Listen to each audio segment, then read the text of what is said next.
അസ്സലാമു അലൈക്കും വറഹ്മത്തുള്ളാഹി വബറകാതുഹു. പ്രിയപ്പെട്ട വിദ്യാർത്ഥികളെ, ക്യൂ സ്പോട്ടിലേക്ക് ഹൃദ്യമായ സ്വാഗതം.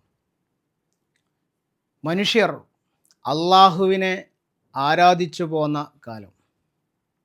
കാലം മുന്നോട്ട് പോയപ്പോൾ പതിയെ പതിയെ വിഗ്രഹാരാധനയിലേക്ക് മനുഷ്യൻ വഴിമാറി.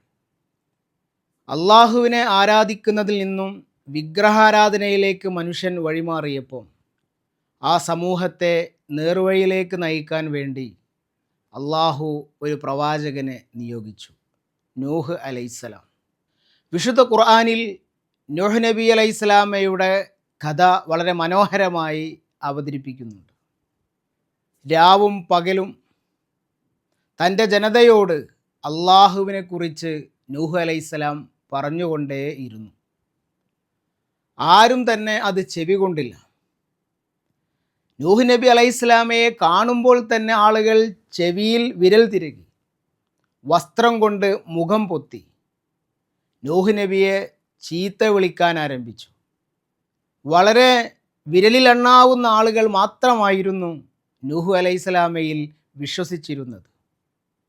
തന്നെ ചീത്ത വിളിക്കുന്ന, തന്നെ കൂവുന്ന ആളുകളുടെ കൂട്ടത്തിൽ തൻ്റെ മകനും ഭാര്യയും ഉണ്ടായിരുന്നു എന്നത് അദ്ദേഹത്തെ വളരെ സങ്കടപ്പെടുത്തിയ ഒരു കാര്യമായിരുന്നു.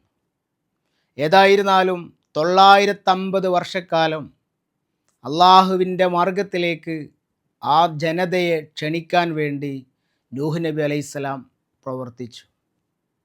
പ്രവാചകൻ ഈ വഴിയിൽ നിന്ന് മാറുന്നില്ല എന്ന് കണ്ടപ്പോൾ നാട്ടുകാർ പറഞ്ഞു, ഇനി ഈ പണിയുമായി നീ വന്നാൽ നിന്നെ ഞങ്ങൾ കല്ലെറിഞ്ഞു കൊല്ലും.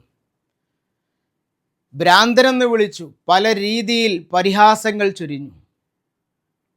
ഗത്യന്തരമില്ലാതെ അള്ളാഹുവിനോട് നൂഹ് അലൈഹിസ്സലാം ഈ ജനതയെക്കുറിച്ച് പരാതിപ്പെടുകയാണ്.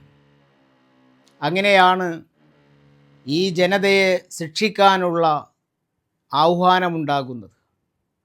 അതിൻ്റെ മുന്നോടിയായി നൂഹ് നബി അലൈഹിസ്സലാമയോട് അള്ളാഹു ഒരു കപ്പൽ ഉണ്ടാക്കാൻ പറഞ്ഞു. ആ കാലത്ത് ആർക്കും കപ്പൽ പരിചയമില്ല. അങ്ങനെ ആ മരുഭൂമിയിലിരുന്ന് നൂഹ് നബി അലൈഹിസ്സലാം അള്ളാഹുവിൻ്റെ മേൽനോട്ടത്തിൽ കപ്പൽ പണിയുകയാണ്. ആളുകൾ പരിഹസിച്ചു, ഇതെന്തൊരു പൊട്ടത്തരമാണ്, ഇതെന്തൊരു വിഡ്ഢിത്തമാണ്, ഈ മരുഭൂമിയിൽ എന്താണിത്, എന്തിനാണിത് എന്ന രീതിയിൽ അവർ പരിഹാസത്തോടെ ചോദ്യങ്ങൾ ഉന്നയിച്ചുകൊണ്ടേ ഇരുന്നു. അങ്ങനെ കപ്പലിൻ്റെ നിർമ്മാണം പൂർത്തിയായി. അള്ളാഹു നൂഹ് അലൈഹിസ്സലാമയോട് പറഞ്ഞു, നിന്നിൽ വിശ്വസിച്ച ആളുകൾ ഈ കപ്പലിൽ കയറണം. അതുപോലെ തന്നെ എല്ലാ ജീവജാലങ്ങളിൽ നിന്നും ഓരോ ഇണകളെ ഈ കപ്പലിലേക്ക് കയറ്റണം. അത്യാവശ്യം വലിയ കപ്പൽ തന്നെയായിരുന്നു നൂഹ് അലൈഹിസ്സലാം നിർമ്മിച്ചത്. ബൈബിളിൽ ഈ കപ്പലിനെ കുറിച്ചൊരു പരാമർശമുണ്ട്. ആ കപ്പലിന് 2 നിലകളായിരുന്നു ഉണ്ടായിരുന്നത് എന്ന് പറയുന്നു. ഇമാം ഹസൻ ബസ്രിയുടെ വീക്ഷണം അനുസരിച്ച് ഈ കപ്പലിന് 3 ഭാഗമുണ്ടായിരുന്നു. അതിൻ്റെ അടിഭാഗത്ത് ഇഴജന്തുക്കളും മൃഗങ്ങളുമായിരുന്നു. മധ്യഭാഗത്ത് മനുഷ്യരായിരുന്നു. മുകളിൽ പക്ഷികളുമായിരുന്നു എന്ന് അദ്ദേഹം അതിനെക്കുറിച്ച് പറയുന്നുണ്ട്. ഇങ്ങനെ വിശാലമായൊരു കപ്പൽ. അങ്ങനെ ആകാശത്ത് നിന്ന് മഴ വർഷിക്കാൻ തുടങ്ങി. ഭൂമിയിൽ നിന്ന് ഉറവ പൊട്ടാൻ തുടങ്ങി.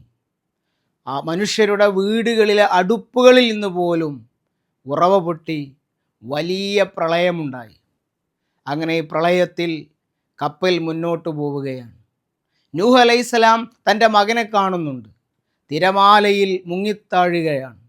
യാ ബുനയ്യ, പൊന്നുമോനെ എന്ന് വിളിച്ചുകൊണ്ട് ഈ കപ്പലിലേക്ക് കയറാൻ വേണ്ടി ഈ പിതാവ് ആ മകനോട് പറയുന്നു.